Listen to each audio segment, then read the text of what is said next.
Kisah keteladanan Nabi Ismail alaihi salam. Keluarga Nabi Ismail alaihi salam.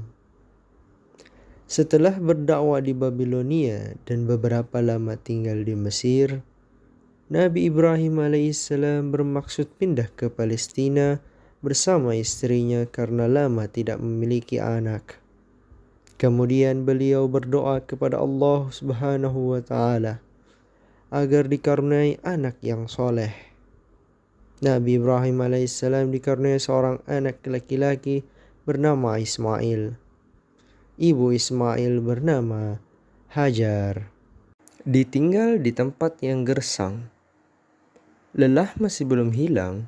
Perintah Allah Subhanahu wa taala sudah datang kepada Nabi Ibrahim alaihissalam. Di Mekkah, Hajar dan Ismail harus ditinggalkan.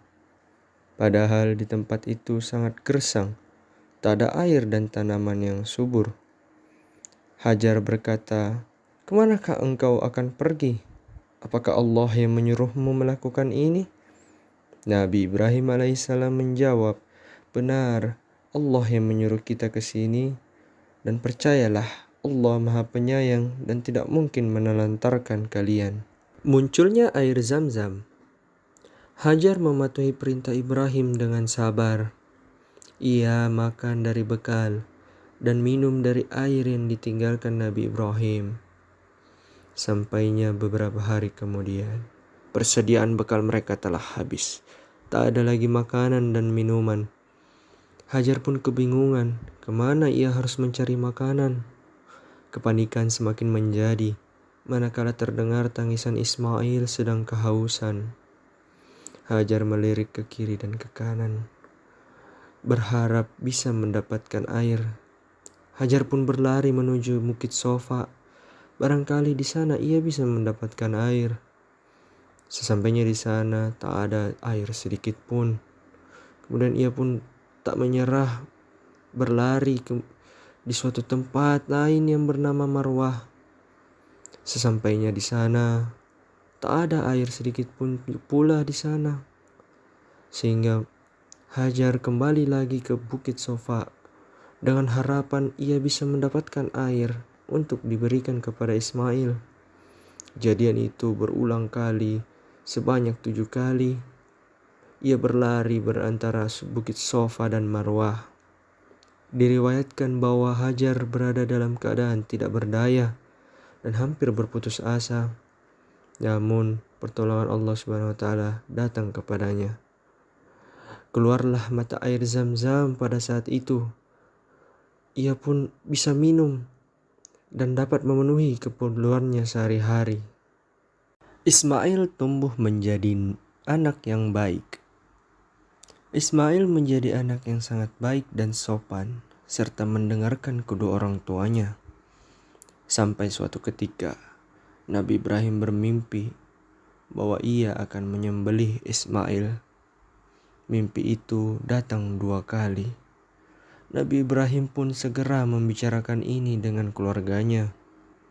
Kemudian walaupun terasa sangat berat, mereka sepakat untuk menyembelih Ismail atas perintah Allah Subhanahu wa taala.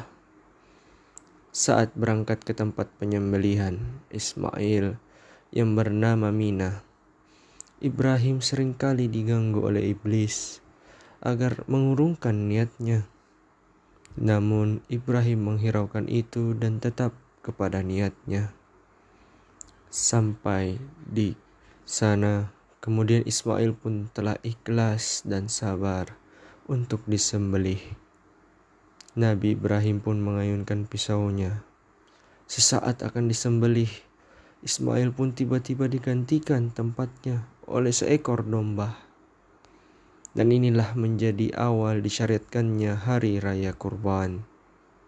Nabi Ibrahim dan Ismail membangun Ka'bah. Nabi Ibrahim mendapatkan wahyu melalui malaikat Jibril, yaitu untuk membangun Ka'bah. Kemudian ia membicarakan kembali perintah Allah Subhanahu wa taala ini dengan anaknya Ismail.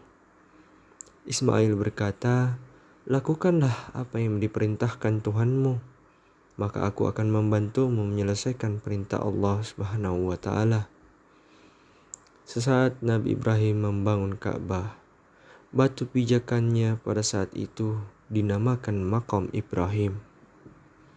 Kemudian Ibrahim mendapatkan pesan lagi bahwasanya agar membersihkan Ka'bah dari kotoran, perbuatan syirik, dan berhala untuk orang-orang yang sedang sujud dan rukuk. Hikmah yang kita bisa petik dari kisah hidup Nabi Ismail alaihi salam. Yang pertama, ikhlas. Bahwasanya percayalah dengan penuh atas perintah Allah Subhanahu wa Ta'ala, karena itu adalah sebuah kebaikan, sehingga kita harus ikhlas dalam melakukannya. Kemudian kita harus hormat dan patuh kepada orang tua. Orang tua adalah ladang pahala bagi kita. Setiap kebaikan yang kita lakukan kepada mereka akan bernilai pahala besar di sisi Allah Subhanahu wa Ta'ala. Maka kita harus mendengarkan perintah ibu bapa agar kita masuk surga. Amin ya rabbal alamin.